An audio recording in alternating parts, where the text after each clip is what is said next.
Hello everybody, nice to have you here. Today we will talk about Magento extensions.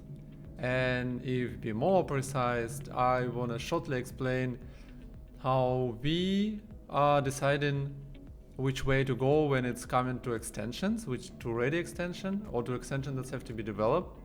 And if to be even more precise, how we deciding if we need to develop any module, we need to go to marketplace and find some module, and even if you find the module that fulfill our needs, if you decide to buy it or not.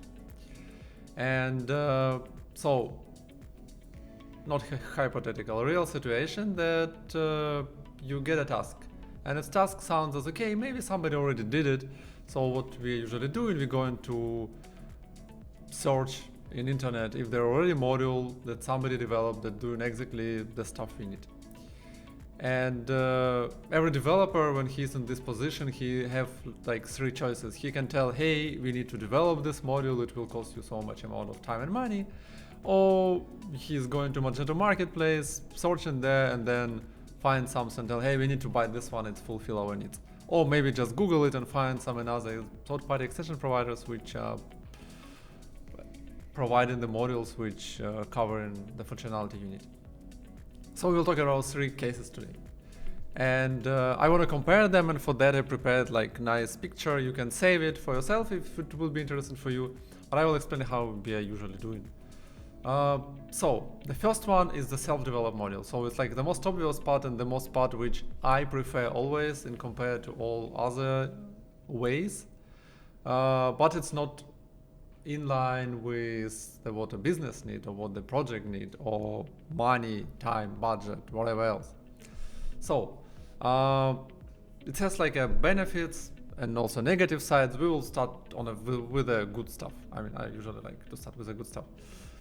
So first of all, if you're talking about self-developed module, for me it's a quality control. So you controlling the quality of the module, so it's your responsibility that it works, that it's good written, that you can maintain it easily and so on.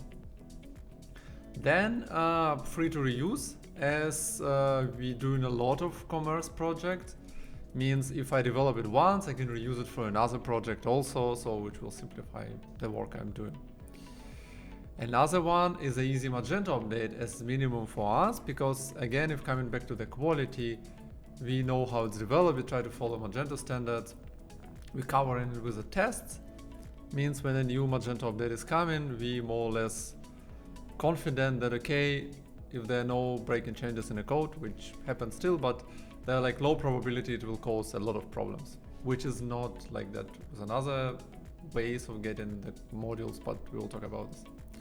And also it's installable via the composer, and that's in our case again because we publish everything on a GitLab, so we can then easily install the extension after. So then let's have a look at another way. It's to buy them on Magento Marketplace. So first of all, it's a price and money back guarantee. So it's definitely in 80%. I would say it's cheaper to buy the ready module of Magento Marketplace if it's fulfill your needs. It's also installable via the composer. You also can get an update installed via the composer. So this part is quite nice. And yeah, so if you, let's say, have a feature that you need to develop, it's definitely will take much more time for you to cover it if it's like complex feature, because you would need several days as minimum up to weeks to develop the module, when the price on the marketplace can vary from 100 till I don't know, $500-600, which is one working day of developer. And then the third way, it's third-party modules. It's when you Google something, you find them third-party providers, their own pages where you can get the module from. Again, one of the most benefits is the price, and it's again installable with the composer, but not always, depends on the size of the merchant. That's about good parts. You definitely can see the winner here. That's for me also obvious, the winner here, but also the negative parts. So let's talk about them. For self-developed modules, it's the price in most cases. It's taking more time, it's more costs, and that's for me only the negative part here. If you come into Magento Marketplace extensions, it's much more problems that can appear here. So we have dependency on extension provider always. So you have like two ways. You buy in the module, you pay money for that, then you start to work with it, then something doesn't work, you need a new feature, you need an extension, you start to build it on top of the module, and you change in the module itself. So have fun with that in the future, please don't do it. The reason, if you buy in the module, you have legal obligations from extension provider usually. So the module have to work, there have to be no issues with that, and also they have to provide an update at least for some period of time after the purchasing time. Means if you starting to change it, you are in a trouble by the reason that updates will cost you quite a lot, and that's basically the main reason.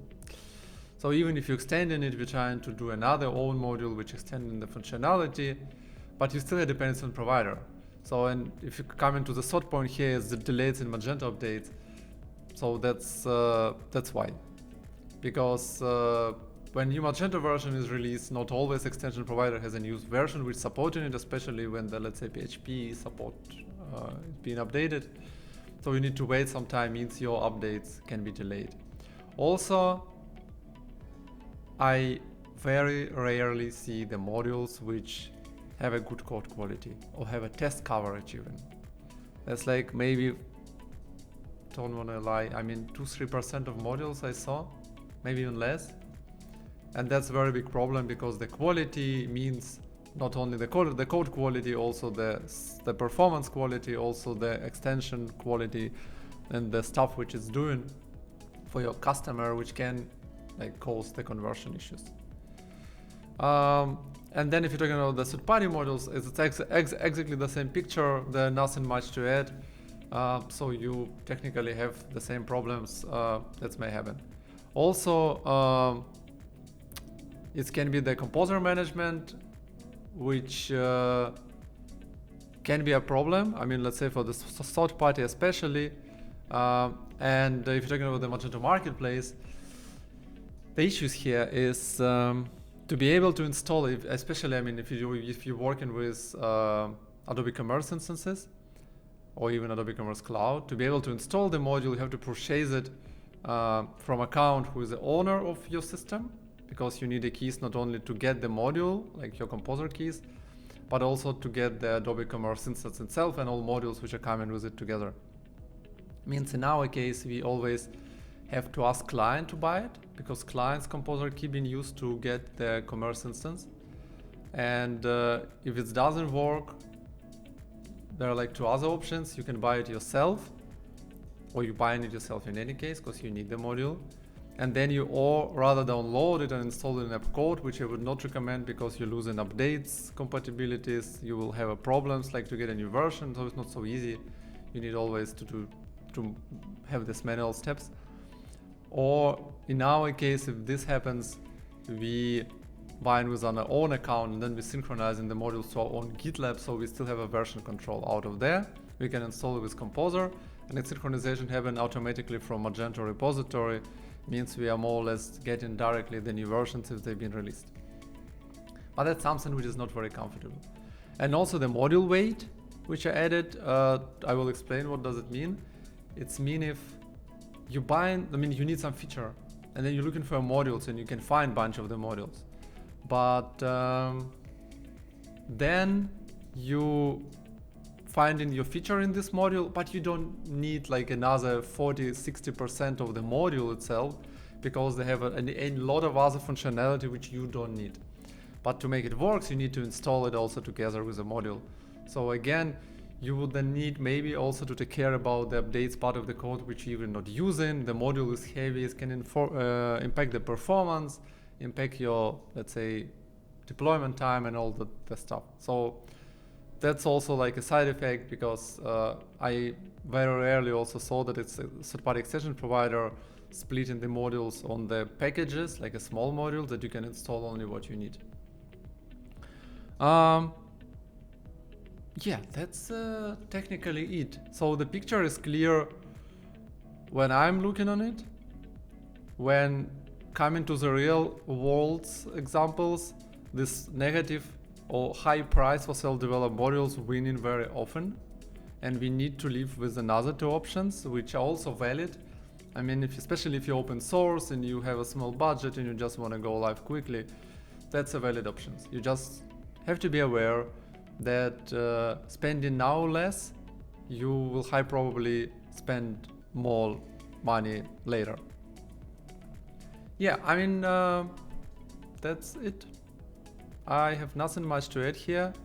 Honestly, take this, save it, show it to your project managers. They will ask you again, what do we need to buy? Or if we need to buy it, or if we can develop it ourselves. Yeah, and have fun. Thank you for watching. Don't forget to subscribe and like and share. Even if I wanted to record this in the beginning of the video, I still do it in the end of the video. I will fix myself. Have a nice day, part of the day, wherever you are. Bye bye.